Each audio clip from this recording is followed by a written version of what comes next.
conocido ensayo escrito por un autor anónimo. Hace muchos años dice lo siguiente acerca de Jesucristo. Escuchen. Jesús es el Señor, aunque Él declara su señorío a través del poder de la humildad y de la gracia. He aquí un hombre que nació en una aldea desconocida, el hijo de una campesina. Creció en otra aldea, trabajó en un taller de carpintería hasta que tuvo 30 años y luego, por 3 años, fue un predicador ambulante. Nunca fue propietario de una casa, nunca escribió un libro, nunca ocupó un puesto, nunca tuvo una familia, nunca fue a la universidad, nunca puso su pie en una gran ciudad, nunca viajó más de 300 kilómetros del lugar donde nació, nunca hizo una de esas cosas que usualmente acompañan la grandeza, no tuvo credenciales aparte de sí mismo. Siendo joven todavía, la corriente de opinión popular se volvió contra él. Sus amigos en un momento lo abandonaron, uno de ellos lo negó, fue entregado a sus enemigos, atravesó la burla de un juicio injusto, fue clavado en una cruz entre 2 ladrones. Mientras moría, sus ejecutores echaron suerte por la única propiedad que tenían en la tierra, su vestido. Cuando murió fue colgado y puesto en una tumba prestada por la piedad de un amigo. 19 largos siglos han transcurrido y hoy el Señor sigue siendo el centro de la raza humana y el líder de la columna del progreso. No exagero cuando digo que todos los ejércitos que han marchado alguna vez, todas las naves que han sido construidas, todos los parlamentos que han sesionado y todos los reyes que han reinado, juntándolos a todos, no han afectado a la vida del hombre en esta tierra tan poderosamente como lo ha hecho aquella vida, Jesucristo. ¿Cuánto dan un aplauso al Señor? A Él sea la gloria, mi hermano.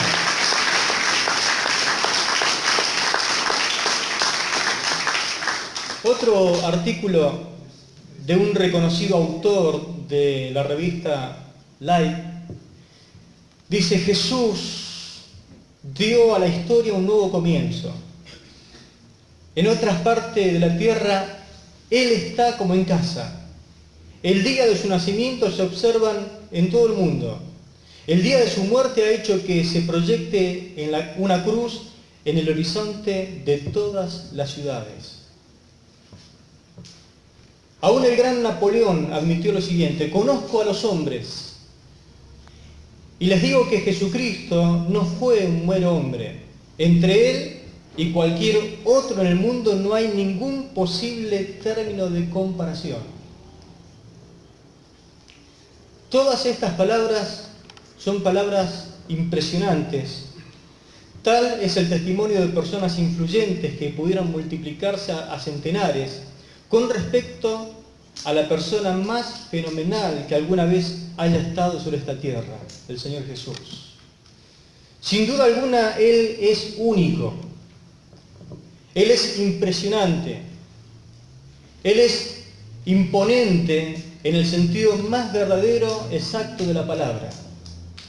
Pero, ¿cómo fue Él verdaderamente en su parte interna, en su fuero interno? ¿Hay algún pasaje donde Él se describa a sí mismo en la Biblia? Y si lo hay, ¿cuadra con tal descripción con la idea de la grandeza humana? Porque usted ya sabe, ¿no? A la hora de hacer propaganda, hay veces que vamos a los extremos. No sé si alguna vez escuchó la propaganda que se le pudiera hacer a algún siervo de Dios, es siervo de Jesucristo. Empiezan a describir, por ejemplo, las grandiosas cualidades que tiene la persona o ese siervo en particular.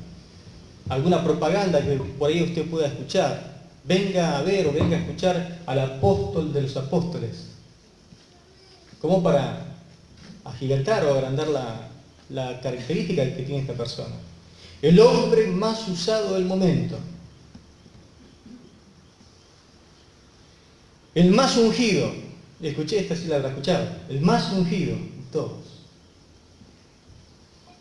el más buscado de todas las conferencias, todos los encuentros, todas las jornadas, haciendo alguna especie de propaganda, ¿no?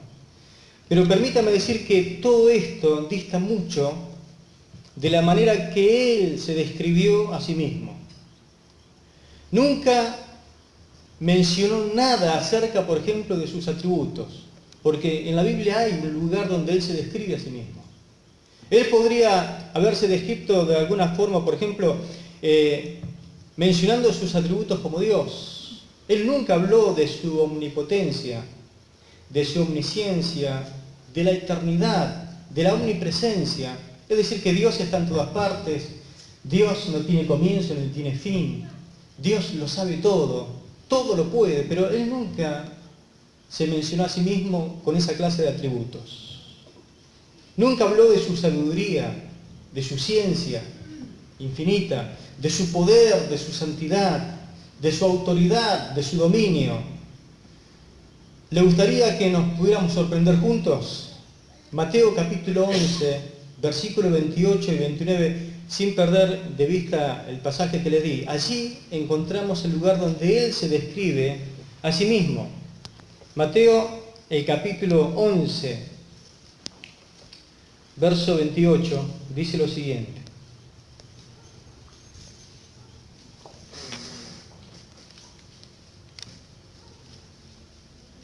Gloria a Dios. Dice, venid a mí todos los que estáis trabajados y cargados, y yo os haré descansar. 29 dice, llevad mi yugo sobre vosotros y aprended de mí, que soy manso y humilde de corazón, y hallaréis descanso para vuestras almas. Amén. El pasaje donde Jesús se describe a sí mismo.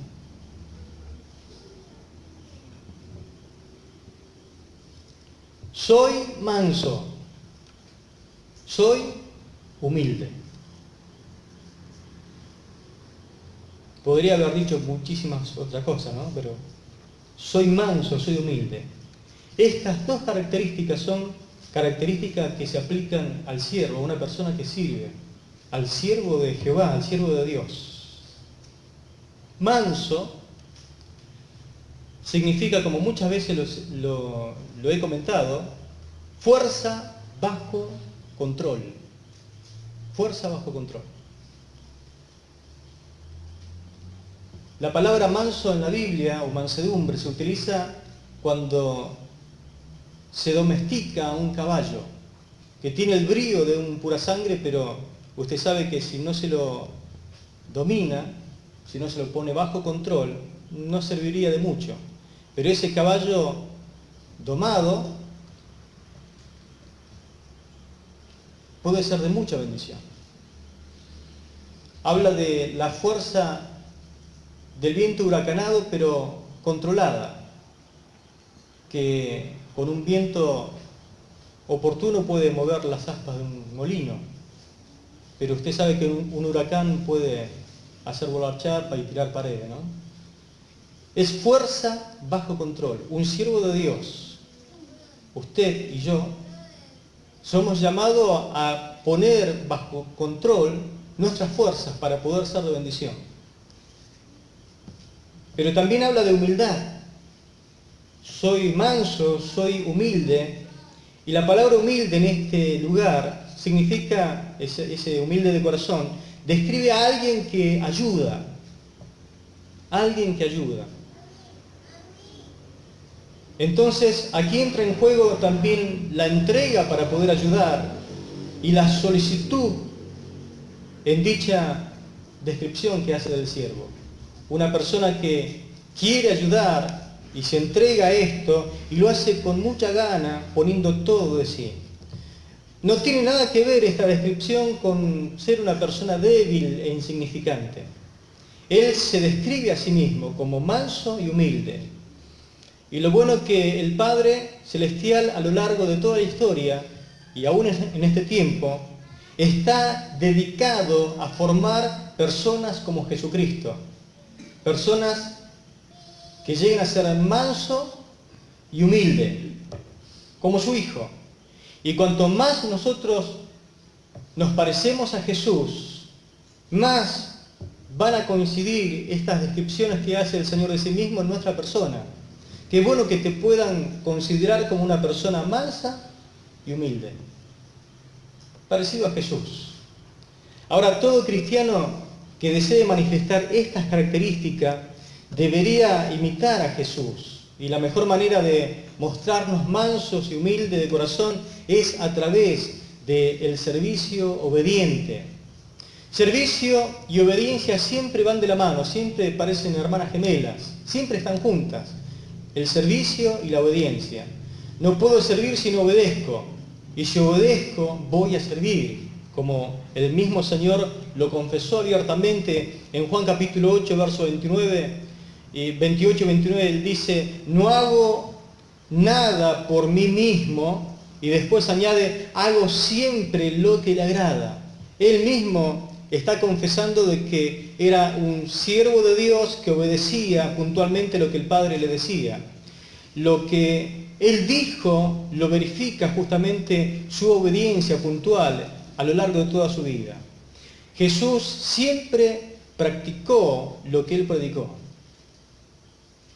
Fue una persona excelente en ese sentido. Todo lo que Él enseñó y predicó lo puso por obra. Él mismo se llega a ilustrar en una descripción que Él hizo de sí mismo. Y ahora sí, vayamos a Juan capítulo 13, donde hay una descripción de sí mismo. Ese estilo de vida manso y humilde del Señor no se hace tan evidente en ninguna otra parte de los relatos de la Biblia, de los Evangelios, sino en el capítulo 13 de San Juan. Y allí tenemos un pasaje muy particular por lo que sucede. En Juan capítulo 13 vamos a ir leyendo del verso 4 en adelante, que dice lo siguiente. Se levantó de la cena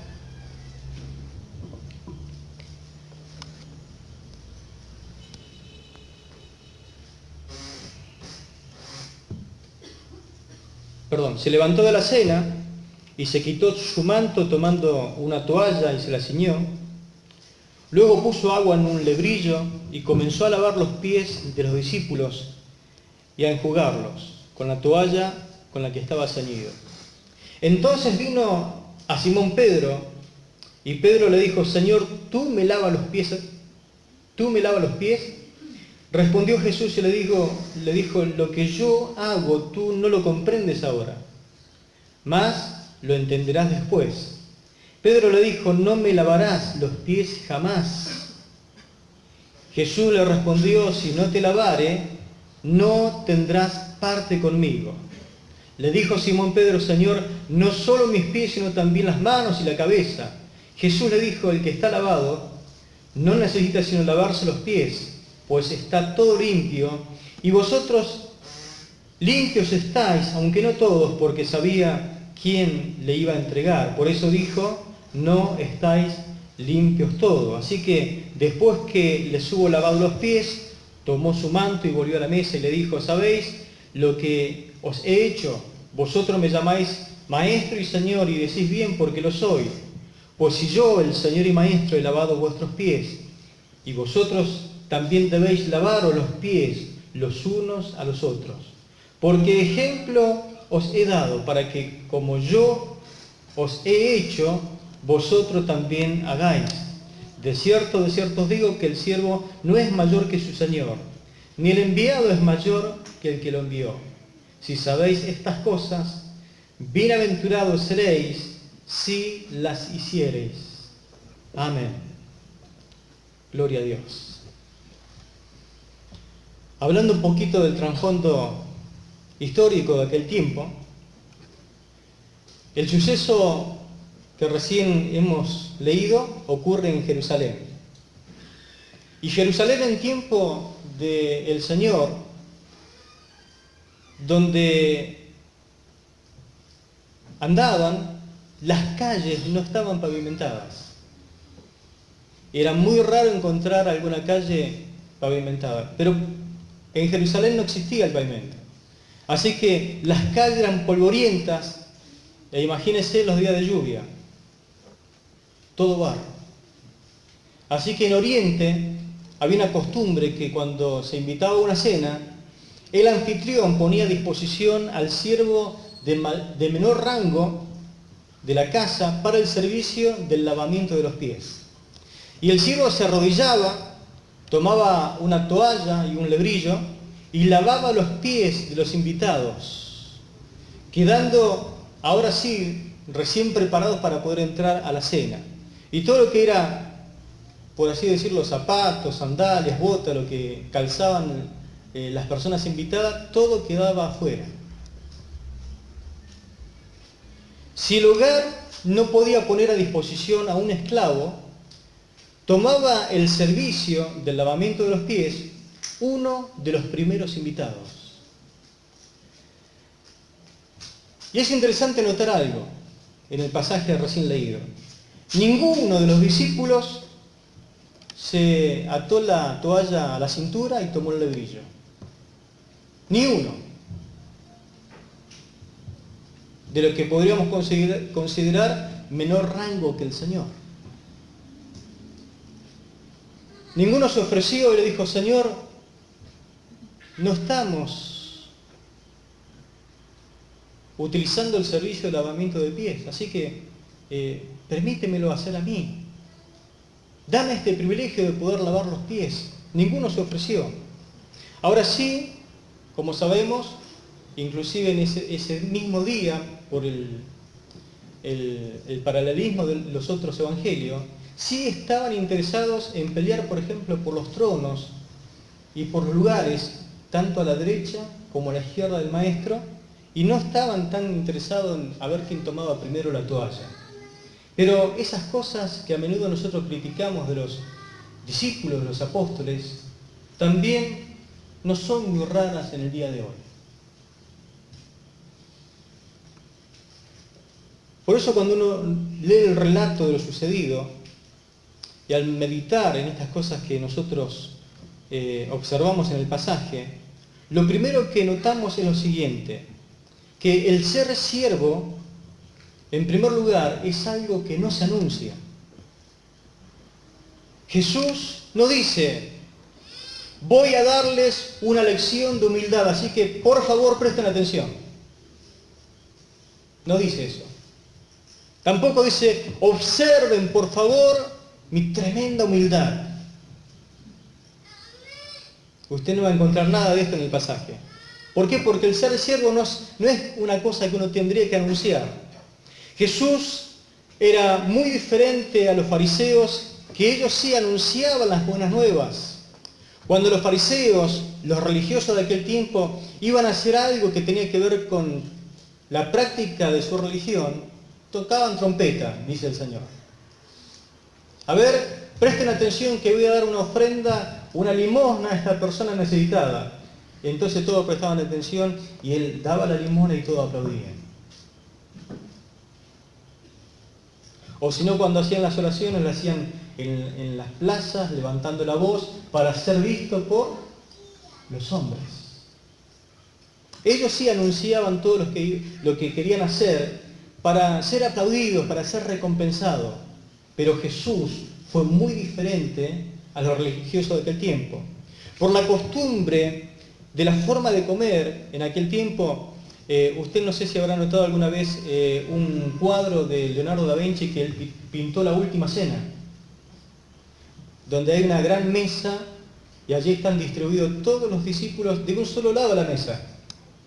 Están todos de un solo lado y usted le ve la cara de Judas, una persona media mala, y le ve los pies a todos los apóstoles debajo de la mesa. Bueno, esa pintura fue hecha en el tiempo del Renacimiento, nada que ver con el tiempo de Jesús.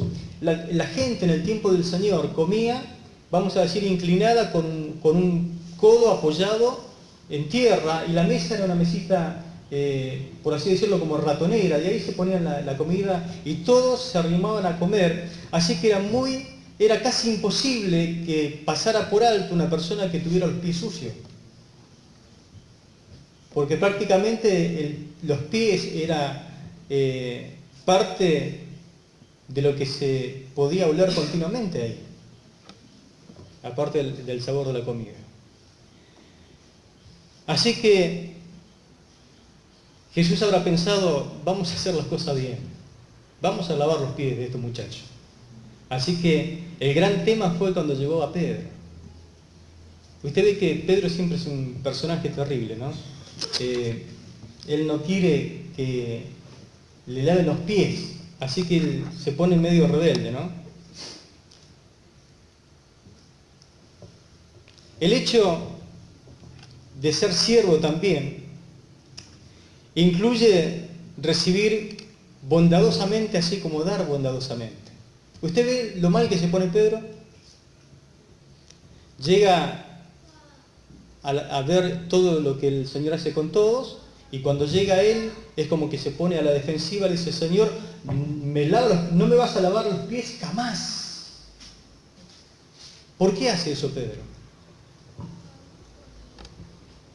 No me toques, no quiero que me toques, porque está diciendo, vos sos el Señor, sos el Maestro, ¿cómo vas a hacer esto conmigo? Hay gente que se pone así como a la defensiva, pero hay muchas personas que están dispuestas para ser bendecidas y otras para bendecir. Pero Pedro en ese momento estaba dispuesto a no ser vulnerable, es decir, estaba como, para que usted lo entienda, estaba sensible, estaba a la defensiva. Que el Señor me lave los pies a mí, nunca, jamás. Él no tendría que ni arrimarse a mí, como que estaba diciendo, no lo merezco, no puedo recibir esto del Señor. Y usted sabe profundamente, en lo más íntimo de su corazón, que eso no es humildad. Eso no tiene nada que ver con humildad. En ocasiones, escuche lo que le voy a decir, se necesita más gracia para recibir que para dar. Se lo vuelvo a repetir. En ocasiones, tanto usted como yo necesitamos mucha gracia de Dios para recibir más que para dar.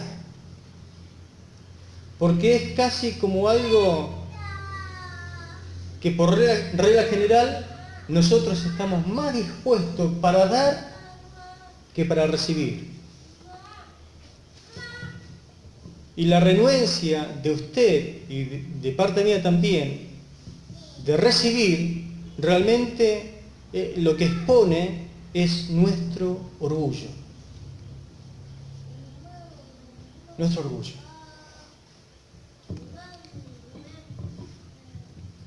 No sé cuántos de ustedes alguna vez sintieron el llamado de parte de Dios a servirle.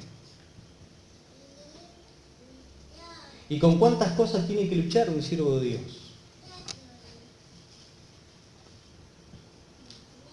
Y sobre todo lo que Dios tiene que trabajar en algunas personas tiene que ver con el orgullo.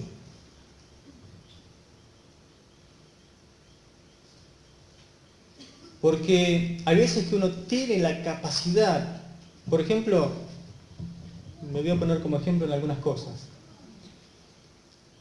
Yo entendí que el llamado que Dios me hizo para el ministerio fue a tiempo completo. Eso significa dedicarme enteramente a la obra. Cuando Dios me llamó, me lo explicó, me hizo entender eso. ¿Qué hice yo? Me largué a servir al Señor, pero no a tiempo completo, sino que le servía al Señor con el resto de mi tiempo. Y no todos tienen el llamado a tiempo completo, y otros sí tienen el llamado a tiempo completo o full time a la obra. Así que oré al Señor, traté de hacer bien las cosas y conseguí trabajo. Después conseguí un mejor trabajo y hice un compromiso delante de Dios. Le digo, Señor, si vos me proveés un trabajo donde yo pueda trabajar de corrido, porque el trabajo anterior era cortado y me quedaba muy poco tiempo para prepararme para servir. Le digo, yo voy a trabajar las horas corridas y con el resto del tiempo voy a dedicarlo para servirte. Y lo que dije, lo prometí, lo cumplí. Pero la obra iba creciendo y crecía y el lugar donde estábamos quedó chico. E inclusive teníamos que hacer 2 cultos porque creció mucho el lugar. Había una especie de avivamiento que se había desatado en ese lugar. Y las demandas de una iglesia creciente son múltiples. Porque no solamente era prepararse para predicar y que puedas traer una palabra para ser de bendición, sino que las demandas eran que las personas venían muy necesitadas. Así que atendíamos, porque siempre me acompañó mi esposa en la obra, atendíamos personas después de las reuniones. Y después de las reuniones la atendíamos hasta avanzada la hora, llegaba más o menos entre las 2, las 3, hasta las 4 de la mañana. En muchos casos atendiendo la parte de consejería y en otros casos también haciendo liberación a las personas, porque venían con algunas ataduras espirituales que hace falta que la persona, uno le rinda tiempo para poder ayudarla a salir adelante. Y la obra seguía creciendo. Yo me tenía que levantar a las 6 de la mañana, tenía que entrar a las 6 de la mañana a trabajar. Y trabajaba 9 horas y media. Después de salir, y siempre había la tentación o la oportunidad, como que usted quiera comprenderlo, de trabajar horas extras, porque había mucho trabajo. Y la oportunidad de cobrar mucho, porque el sueldo nuestro era en dólares. Tiempo Alfonsín. Así que el dólar se iba para arriba, mi sueldo se iba para arriba. Pero yo le dije, Señor, yo quiero trabajar para sostener el hogar, pero yo anhelo servirte. Y ahí estábamos en esa lucha. Hasta que viene un pastor y me dice, mira, te tengo que decir algo, vos tenés que, te lo digo de parte de Dios, dice, tenés que largar todo y entregarte a la obra del Señor. Yo lo miré y le dije, no, vos estás loco. Y éramos amigos, ¿no? No, ¿por qué? Porque si yo puedo sostenerme, si yo puedo trabajar con mis manos, lo voy a hacer. ¿Acaso Pablo no lo hizo? Y ahí estábamos en el tiro del porque no. Mira, lo que yo te digo parte de Dios. Vos tenés que entregarte de lleno a la obra porque Dios te llamó a tiempo completo. Y ahí estábamos, que no, que sí, que no. Yo mientras puedo hacerlo lo voy a hacer y tratando de anteponer lo que yo pensaba a lo que Dios me estaba mandando a hacer. Recuerde que el que quiere servir tiene que obedecer. El que sirve, ¿qué tiene que hacer? Obedecer. Y llegó un momento en que, no sé qué pasó, pero algo pasó. Cerró el frigorífico. Y bueno, cuando cerró el frigorífico dije automáticamente, le dije a mi esposa, voy a ir a buscar trabajo en Venado Tuerto, que había otro frigorífico. O en Carcarañá, que también había otro frigorífico. Y la iglesia dijo, no, pastor, por favor, no se mueva de acá, nosotros lo sostenemos. Necesitamos que usted nos pastoree. Porque la iglesia había crecido. Y económicamente daba como para sostener un pastor. Así que me quedé ahí, pastoreando, la iglesia siguió creciendo. El sostén era prácticamente lo mismo que ganaba en el frigorífico. Y viene el pastor a visitarme nuevamente. Y viene y me dice, medio malo, ¿viste lo que tuviste que hacer? El Señor cerró el frigorífico para que te largue tiempo completo a la obra. Yo me reía, ¿no? Porque yo me dediqué a tiempo completo y al otro día empezó el frigorífico a funcionar de vuelta.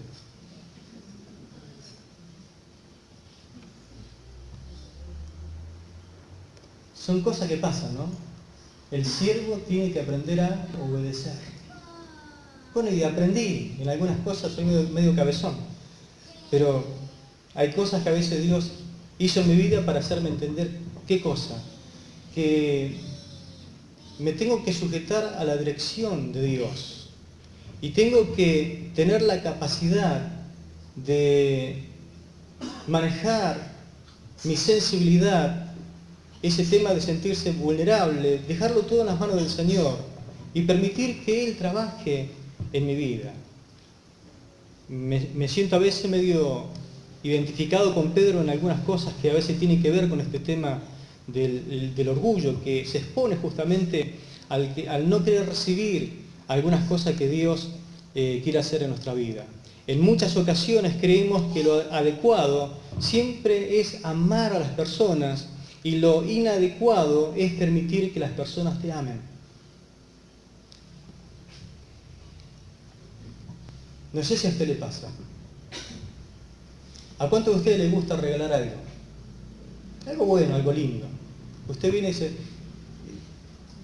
piensa en un hermano en la iglesia y dice, este par de zapatos. A mí me costó muchísimo conseguirlo, lo compré, pero usted va y se lo regala a ese hermano o a esa hermana porque le quiere ver la cara, lo feliz. Y a lo mejor la hermana te dice, mira, estuve orando por esto y Dios te utiliza para cumplir el sueño de esa persona.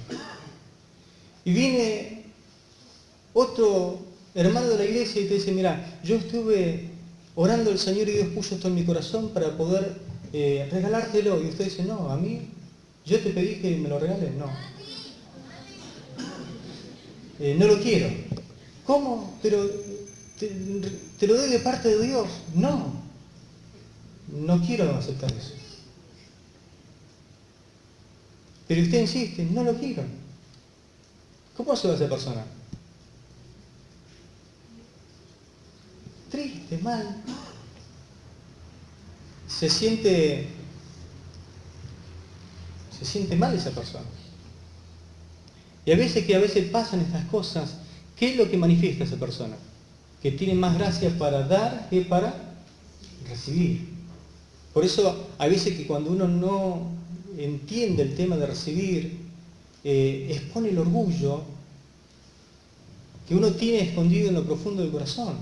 Y así con un montón de cosas, y le pasó eso a Pedro. Pedro me imagino que miraba como el Señor lavaba los pies de Juan y decía, gloria a Dios, laváselo bien, que tiene mucho olor. Y miraba como lavaba el pie de Andrés, su hermano, por fin se lava los pies, pero tiene que lavar el maestro. Y se habrá reído y habrá sido alguna broma con otro. Cuando llegó a él, a mí, Señor, no me lava los pies, jamás. Me imagino que se habrá gozado y se habrá reído porque él era una especie de persona sanguínea que hablaba antes de actuar, Pedro. Entonces él decía cualquier cosa, pero cuando le llegó el momento de ser vulnerable él, no se le aguantó. Pero la autosuficiencia hace muy difícil que nosotros podamos recibir de otros. Me tocó una vuelta hablar con un hermano que era muy, pero muy servicial. Sobre todo conmigo, era muy servicial. Ya había avanzado en años y era una persona muy, pero muy linda en el Señor, porque tenía un corazón muy dadivoso. Pero tenía una característica, él era autosuficiente y no quería depender de nadie. Un buen hermano. Hasta que llegó un día que lo visité y no tenía más una pierna.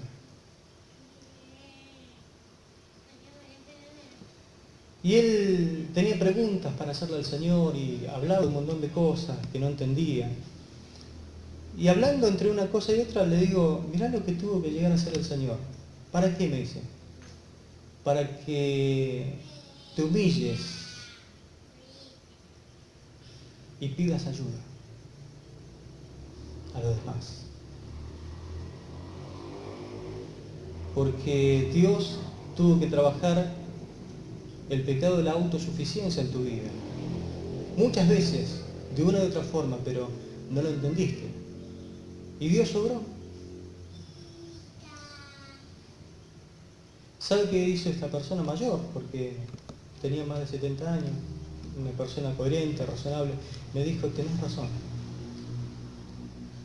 Yo siempre fui autosuficiente y nunca estaba dispuesto a pedirle ayuda a nadie. Pero ahora tengo que vivir de la ayuda de los demás. Quiero aprender la lección de ellos.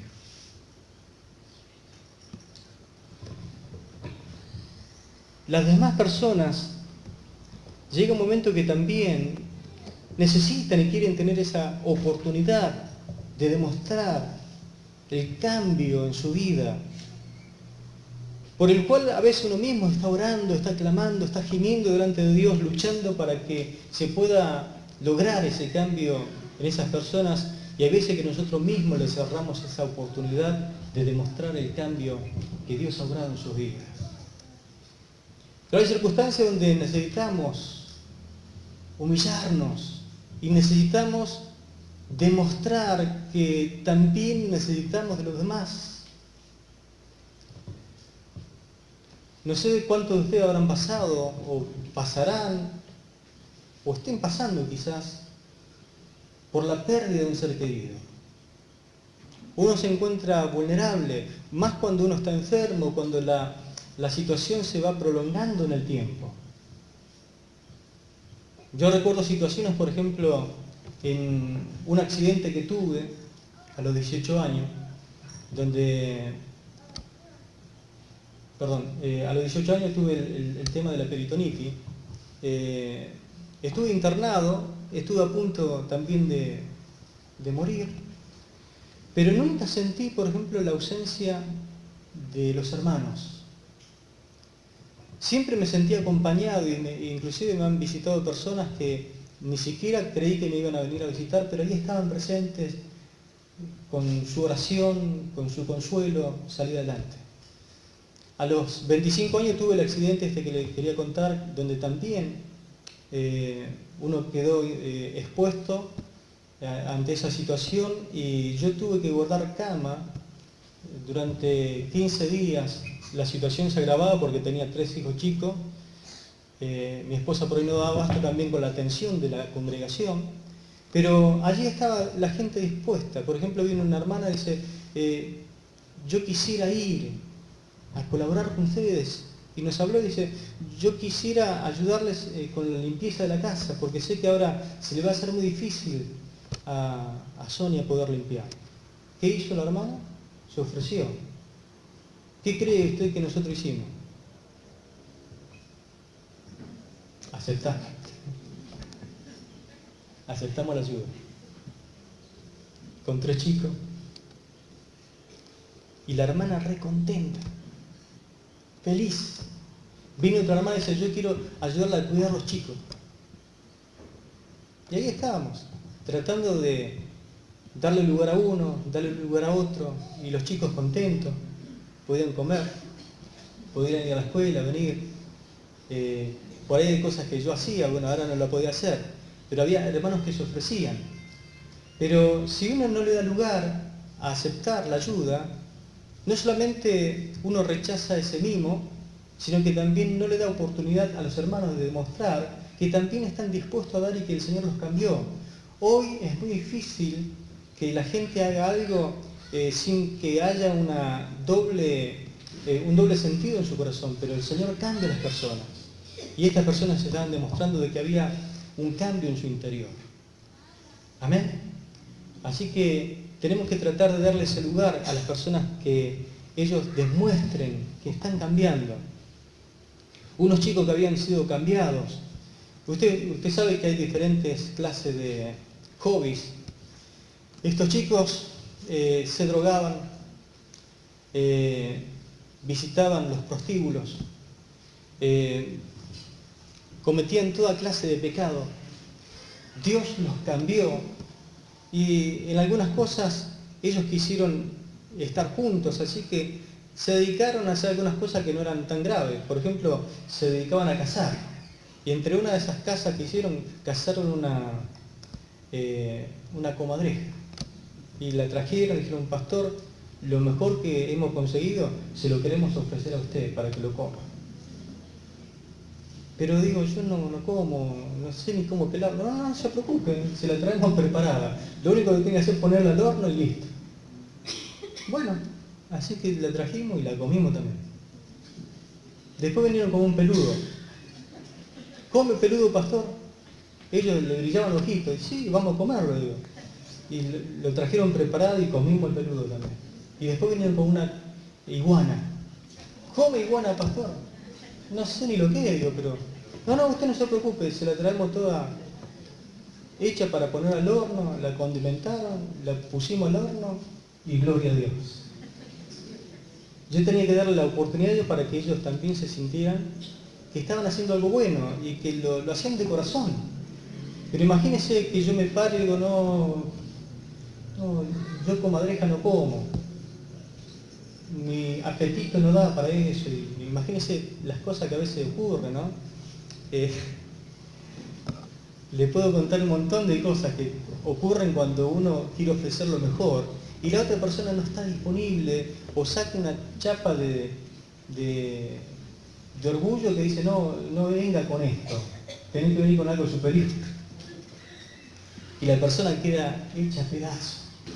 Pero ahí estaba Pedro, tratando de decirle, Señor, conmigo no, por favor. Pero cuando se trata de recibir algo, en muchos casos, no sé si a usted, pero a mí es como que se libra una gran batalla en nuestro interior. Y batallamos con el orgullo, con la autosuficiencia, con el poder hacer las cosas. Porque uno dice, pero si yo lo puedo hacer, siempre el tema mío siempre fue ese, yo lo puedo hacer. Pero siempre el Señor me enseñó algunas lecciones, también otros lo pueden hacer. Y que vos lo hagas, no vas a ganar nada, pero sí voy a ganar mucho si vos le das lugar al otro. Yo me pongo a pelear con el Señor. Y oro y chillo y digo, pero Señor, no quiero. Y el Señor dice, no importa si no querés, yo quiero que vos me obedezcas. Pero Señor, quiero que me obedezcas. Porque quiero trabajar en la otra persona. Y también quiero trabajar con tu orgullo que no sirve para nada, no me sirve. Así que a veces el hecho de pedir ayuda y el aceptar la ayuda de algunas personas que por ahí se ofrecen, para mí es una gran batalla que se libra en mi interior. Pero termino sujetándome al Señor y que Él trabaje y haga lo que Él quiere hacer. Amén. Así que una vuelta tenía que construir la casa. Se me dieron ciertas oportunidades de poder hacer una especie de ahorro y el pastor, me acuerdo, el pastor Nicolás me dice, ¿querés que te construya yo la casa? No, le dije. Ni lo piense. Pero no hay problema, Carapal. No. Entonces, yo lo voy a hacer. Entonces, cuando me pongas a querer hacerla, se ofrece uno, se ofrece otro. ¿Sabe hacer esto? Y digo, sí, más o menos la vi, pero bueno. Se me ofreció un hermano, se me ofreció otro, se me ofreció otro. Y bueno, se fue haciendo todo. Y la gloria la dio al Señor, porque entre todos pudimos hacer el aporte y todo sirvió para que la gente se sienta bien y se sienta confortada. Y no importa si mi orgullo no fue marchito, se hizo pedazo, lo importante es que las personas se sienten bien. Se sienten bien. ¿Qué tal si aparece mañana un hermano que dice, te vengo a cortar el pasto? Y usted dice, ¿pero qué? Yo no tengo mano para hacerlo. Porque algunos son así. No, pero oré al Señor y el Señor me mandó a que te corte el pasto. Y lo tomo como un servicio para Él, lo voy a hacer para Él. No, acá, váyase de acá. Hay hermanos que son así. Yo no lo llamé, váyase de acá. ¿Qué lograría si usted le da lugar a esa persona y le dice, bueno, lo acepto como un regalo de parte de Dios, acepto que me lave los pies, Señor? Acepto. Porque usted tiene que ser así, no como Pedro. ¿Qué quiso hacer Pedro? No, a mi Señor no me lavo los pies. Pero Dios quiere que usted reciba ese lavado de pies de los hermanos. Ese consuelo que necesita, esa oración que necesita, esa mano amiga que necesita, lo necesita y el Señor lo tiene ahí muchas veces al lado suyo para ayudarle. El hecho de ser siervo no es una señal de debilidad interna, sino de increíble fortaleza. Las palabras de Cristo fueron fuertes.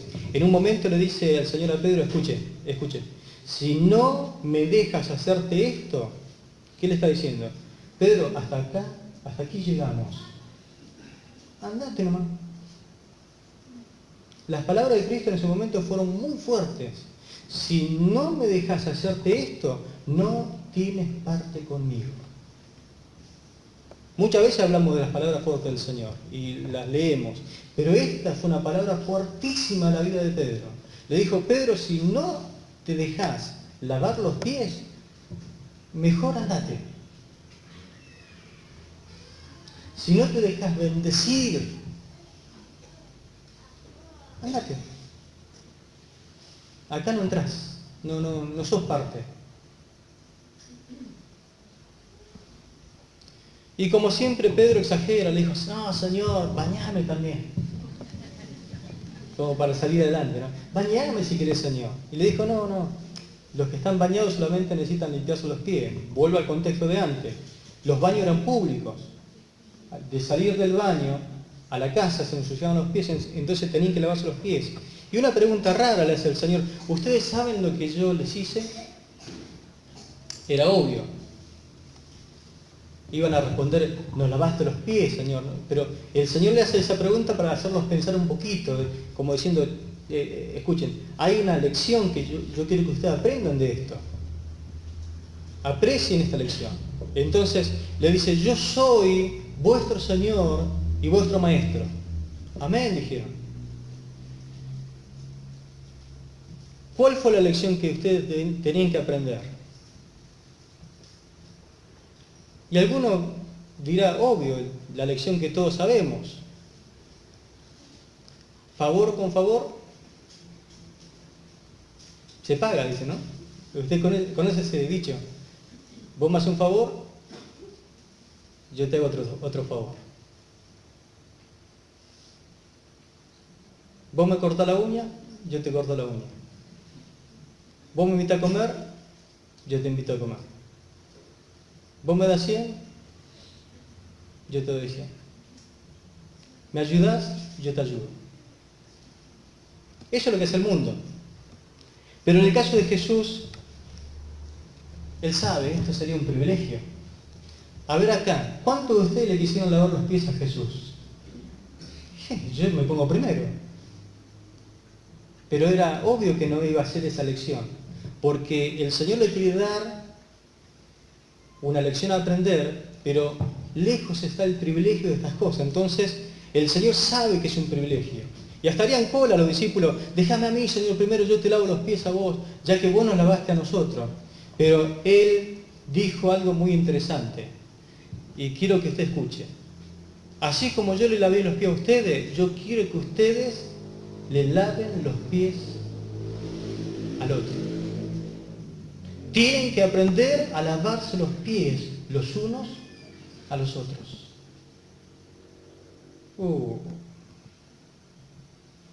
A Pedro. Sí, a Pedro. A Juan, ¿viste cómo tiene esos hongos en los pies? Sí, a Juan. A Santiago, que nunca se lava. Sí, a Santiago. Los unos a los otros. Así como yo hice. A ese nivel es el que nosotros tenemos que llegar. ¿Será que el Señor le dice eso solamente a los discípulos? ¿Cuántos saben que también esta palabra es para nosotros?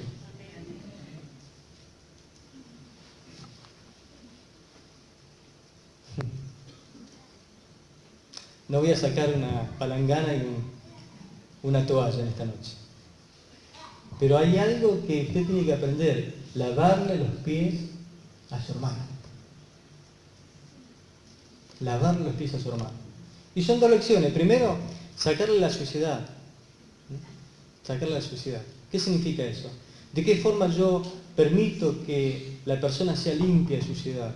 Prestándole el oído, escuchándole, dándole tiempo. ¿Sí? Tiempo de calidad, que nadie le brinda, pero la persona a veces necesita hablar. Y cuando la persona habla, ¿no se siente después limpia? Que un peso se sacó encima. Sí.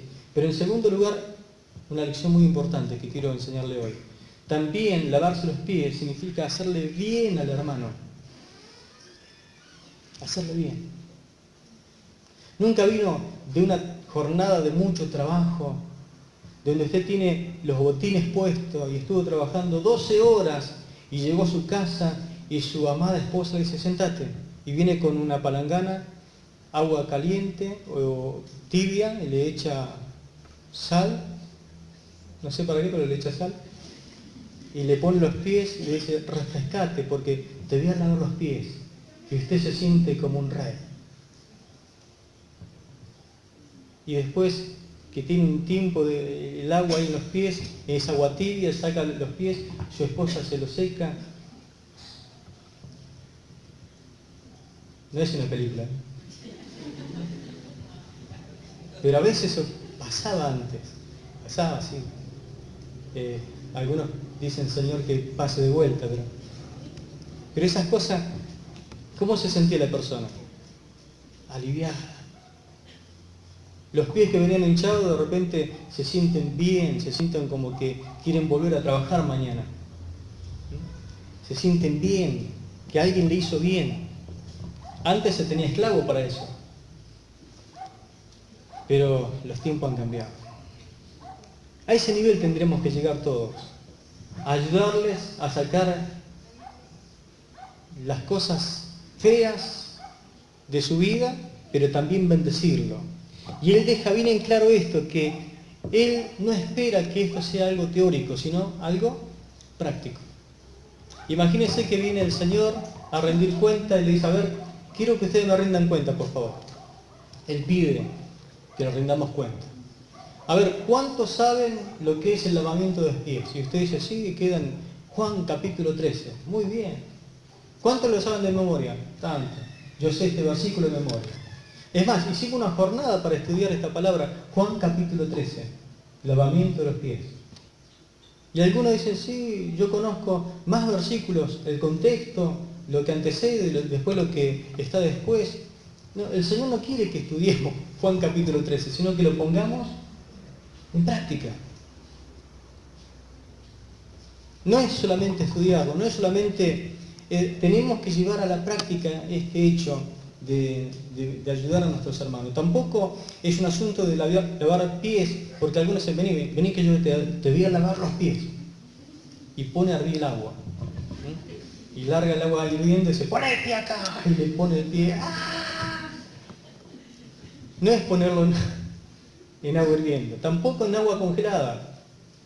Mete el pie y le congela el pie. ¿Te gustó? Hay que hacerlo con la actitud correcta, acompañada de las acciones correctas. La meta no es quitar la piel, arrancar la piel, sino quitar lo sucio, hermano. Amén. Es decir, que hagamos el servicio como corresponde. Termino con una aplicación de esta palabra para nuestra vida. Jesús quiso dejarnos un ejemplo bien claro de servicio, no tanto en la teoría, sino en la práctica. En primer lugar, la obediencia significa participación personal. Es decir, que para servir hay que hacer contacto con la persona necesitada. No se puede servir si yo no extiendo la mano y doy una ayuda al prójimo. Pero también para esto hay que estar dispuesto a hacerlo.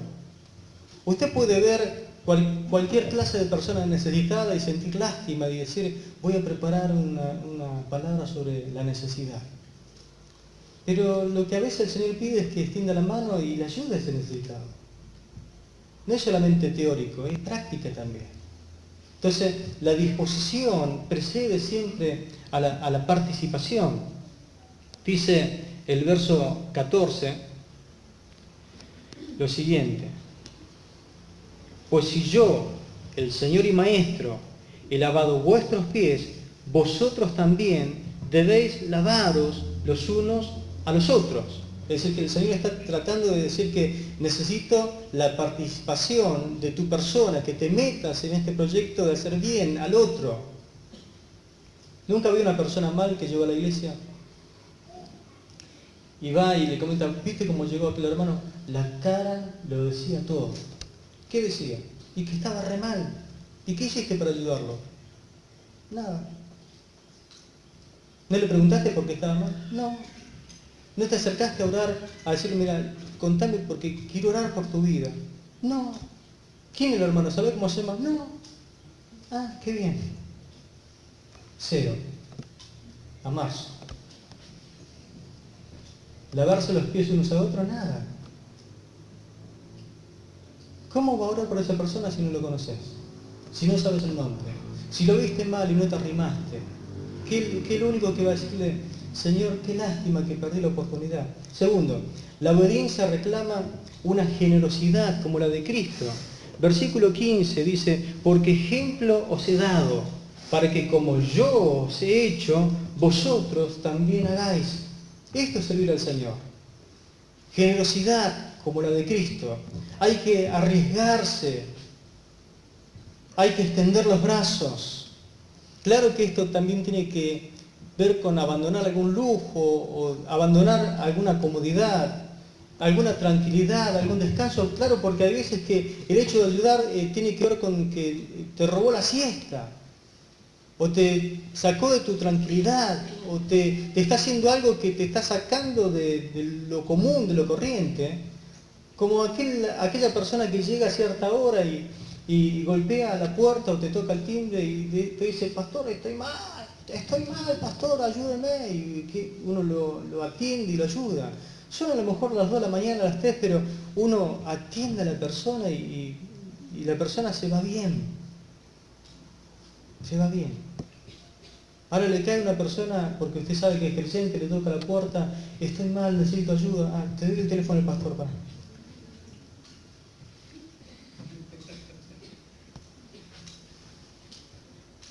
Dios te está dando la oportunidad a vos, para que le ores, para que le ayudes, para que, como hicieron con tu vida, también hagas con los demás. Alguien te atendió, alguien te ayudó, hay una oración que tenés que hacer en ese momento. El desprendimiento, el ser una persona generosa, nunca fue fácil ni lo será, porque hay que vencer un montón de cosas. No puedo atenderte ahora porque justo estoy comiendo. Justo me acosté, no puedo atenderte. Y tengo poquitas horas para dormir, así que por favor, no moleste. Tercero, la obediencia da como resultado la felicidad.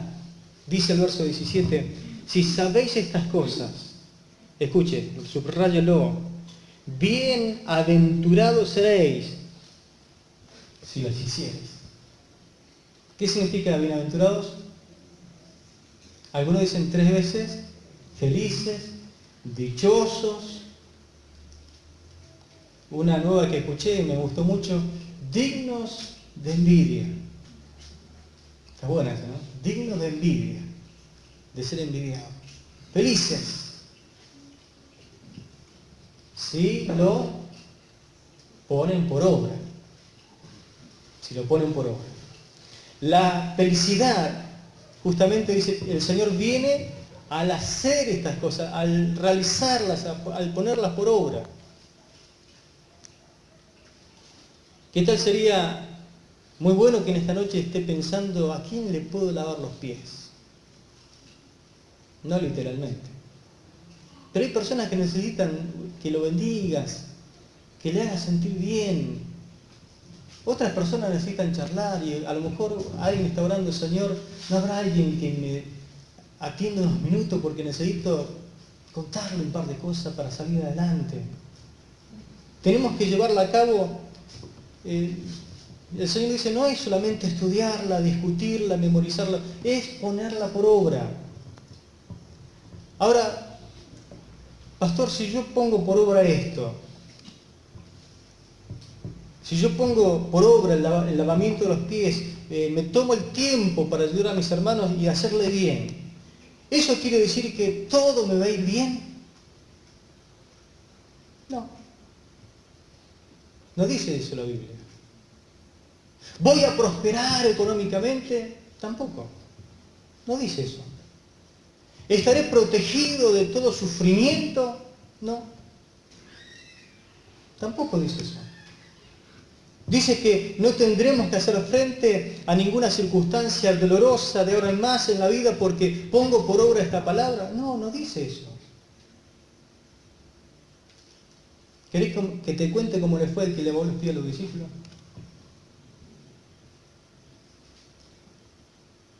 El que hizo bien a la gente. ¿Cuál fue su final? Y si al Señor le hicieron eso, ¿qué dice el mismo?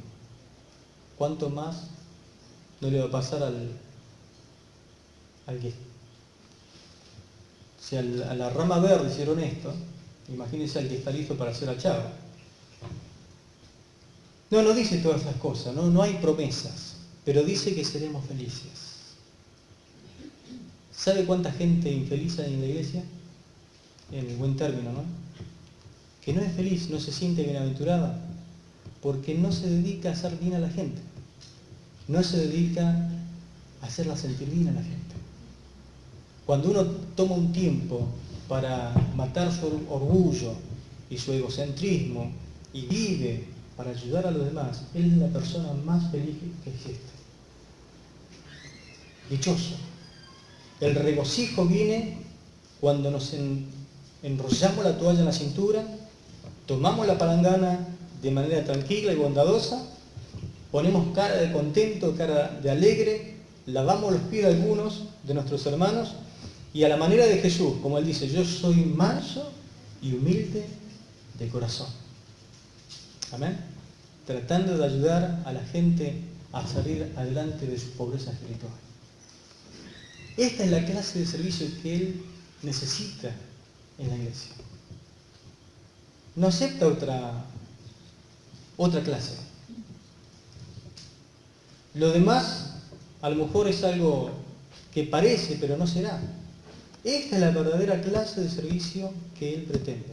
Y hacerlo de esta forma, manso y humilde, es lo que el Señor logró a través de la humanidad.